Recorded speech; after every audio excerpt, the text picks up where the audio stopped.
Welcome to the KCS at-home summer edition. This is the 9th grade world history lesson. We will be covering Unit 8, and our topic is globalization. I'm Christy Radoszewski, world history teacher at Powell High School. If this video is hard to understand, please follow these instructions. Number 1, turn on closed captions if available. Number 2, adjust the playback speed to slow down the video. Number 3, consider watching short clips, then pause, listen, and watch again. Number 4, ask someone in your home to watch the video with you.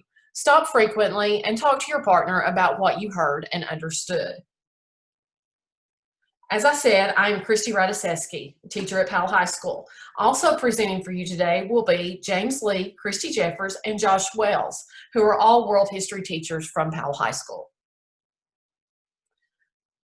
This PowerPoint will cover standards 80, the impact of geospatial technology, evaluate the impact of geospatial such as GPS and GIS on retail, military, transportation, city planning, and communication, as well as standard 82, analyze how technology has intensified patterns of globalization and led to the idea of space-time compression, containerization, and computer technology. So our objective for today will be for you, the students, to be able to analyze the impact of globalization. So to do that, we need to know, what is globalization? So you look here, we have a definition: the expansion of economic, political, and cultural processes to the point that they become global in scale and impact. So expansion. Expansion means growth. So we're looking at the growth of economics, which means jobs, trade, also the growth of politics, governments, laws, and as well the growth of culture, which included in culture you could have food, clothing, music, movies, and with it becoming global means it's all around the world. You can see that by looking at our map that we have on this slide. An example in the spread of culture might be our ability to go to a foreign country and still be able to find Coke products or see people wearing blue jeans.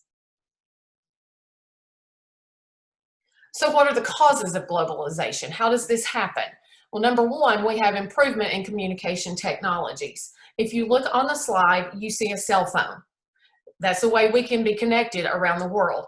Mr. Lee is going to be talking to you more about this topic and space-time compression next.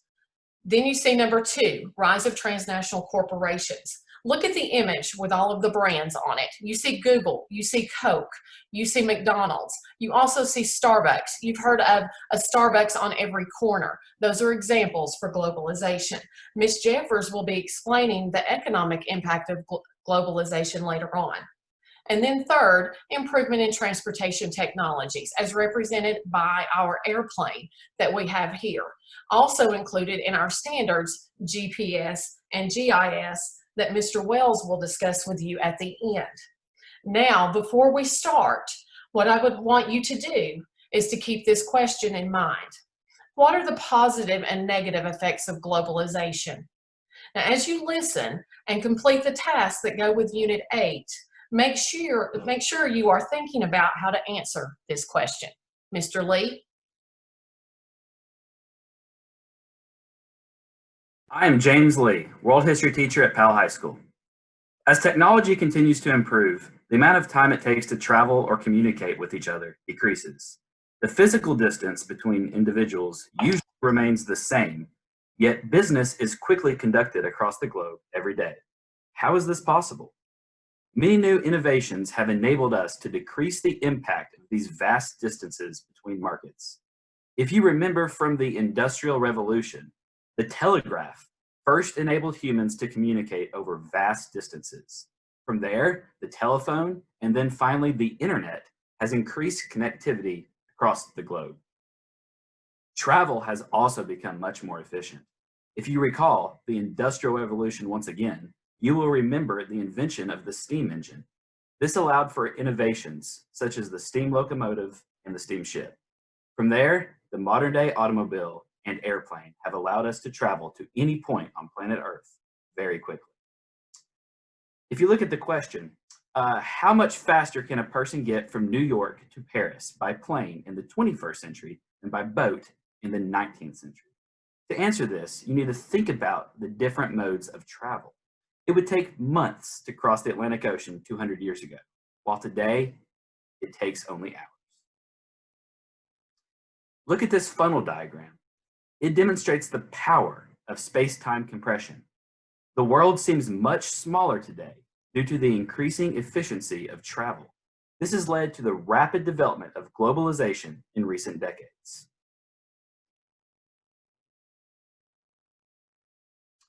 This map demonstrates the power of the internet as a tool to connect people across the world. Notice that citizens in nearly every nation have the ability to communicate in real time. This allows businesses to exist in multiple nations and to develop complex supply chains. Now, Ms. Jeffers will take you through the economics of globalization. I'm Christy Jeffers, world history teacher at Powell High School. As a result of globalization, the world is now economically interdependent. That means that countries rely on each other for resources and goods and services, and that the state of one country's economy can actually impact another country. You do need to understand the definition of economics and economic globalization to move forward. The definition of economics is the study of how individuals and societies satisfy their unlimited wants with limited resources. For example, I want you to think of 5 things that you would love to have right now. Is it possible for you to get all of those things immediately? Maybe you want a hamburger, but you don't have that in your home. Therefore, it is a limited resource. You have to make certain decisions based on that. Will you eat a chicken sandwich instead? Will you pay for it to be delivered? Societies as a whole have to make those same choices.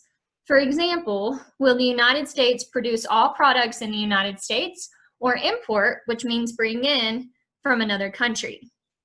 Economic globalization refers to the fact that countries are now connected economically as a result of trade, the flow of money or capital, and the flow of goods and services like technology. One major example of economic globalization is the creation of transnational corporations. Transnational corporations are businesses that operate in multiple countries. This map illustrates the countries where McDonald's is located in red. Can you make any guesses for why McDonald's isn't in some of the countries in blue? Can you think of any other examples of transnational corporations besides those that Ms. Radisevsky mentioned earlier? Economic globalization increased throughout history as societies increased trade. Think back to the Industrial Revolution. Technology was shared as countries traded or as people moved.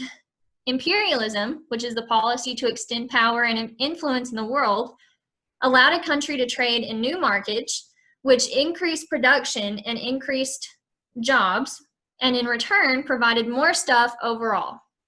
As one country, let's just say the United States, exported or sent out more jobs were created in the United States. On the other hand, as the United States imported or brought in more, the United States saw more stuff overall. However, because the United States does not make everything in the United States, sometimes people will see either a shortage or a surplus of items. A shortage means that there is not enough, and a surplus means that there is too much of an item. This actually impacts prices of items as well.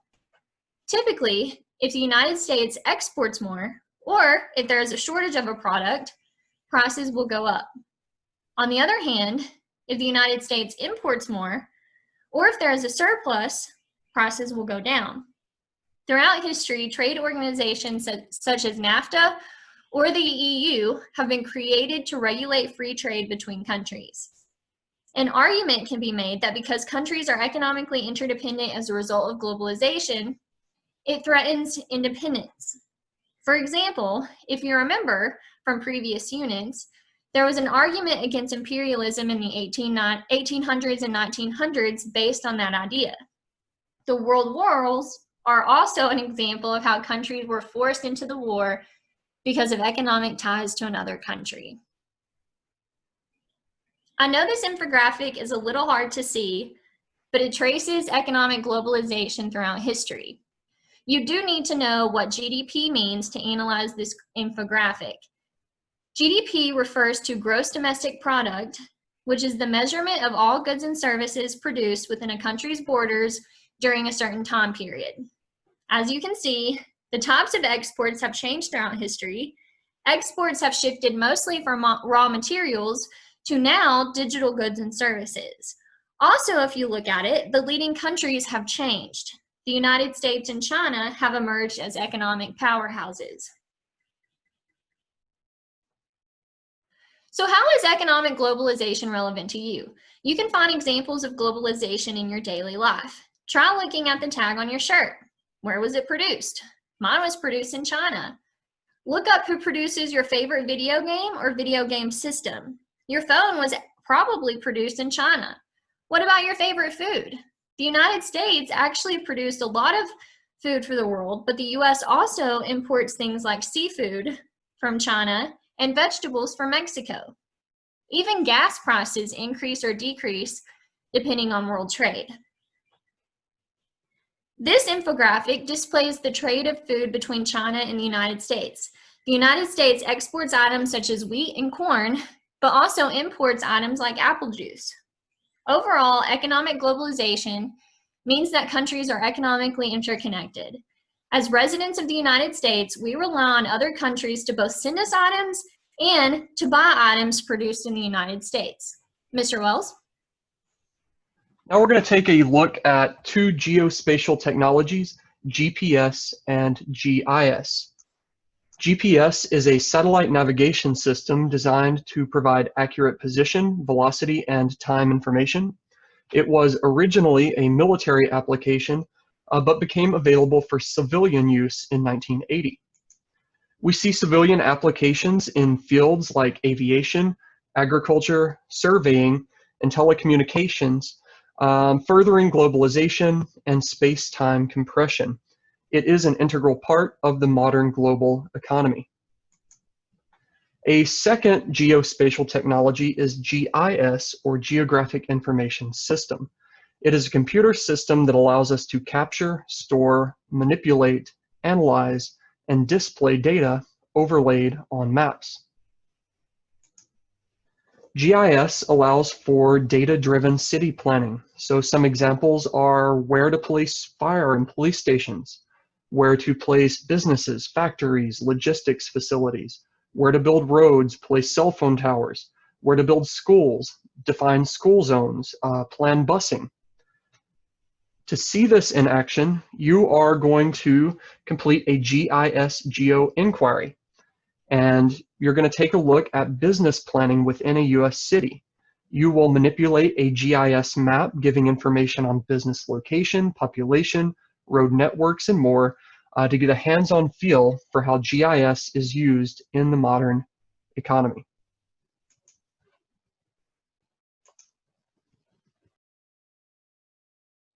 Thank you, Mr. Lee, Ms. Jeffers, and Mr. Wells for the information that you've given us on globalization. So now if you go back and think of the question that I posed to you at the beginning of the PowerPoint, for you to think about the positive and negative effects of globalization. After watching that, I suggest that you go to the KCS at-home lesson plan and you look at our video and you complete the task that Mr. Wells had, and then see if you can come up with positive and negative effects of globalization.